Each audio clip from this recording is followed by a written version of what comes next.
Bu qidalar süd vəzi sağlamlığı üçün təhlükəli qidalardır. Bunlar hansı qidalardır? Əziz izləyicilərim, ən çox problem yaradan və daha çox xərçəng yaratma ehtimalı olan qidalar işlənmiş ətlərdir. Bunlar hissə verilmiş ətlərdir, uzun müddətli müxtəlif kimyəvi konservantların həmin ətin tərkibinə daxil edilməklə qida kimi sizə tövsiyə olunan ətlərdir. Bunlar ciddi təhlükə törədirlər. Bunlar həm mədə xərçəngi, mədə qida borusu, mədə-bağırsaq traktı xəstəlikləri, süd vəzi xərçəngi və digər xərçəng növlərini də yarada bilən problemlərdir. Paketlənmiş qidalar. Paketlənmiş qidalar dedikdə müxtəlif emulqatorlardan, qatqı maddələrindən istifadə olunur ki, onlar uzun müddət istifadəyə yararlı olsunlar. Bu emulqatorlarda bəziləri kanserogen tərkiblidir, yəni xərçəng yarada bilirlər.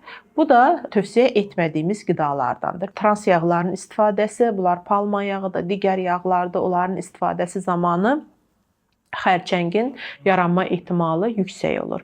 Eləcə də qidaların bişirilmə prosesi də xərçəngin yaranmasına səbəb ola bilir.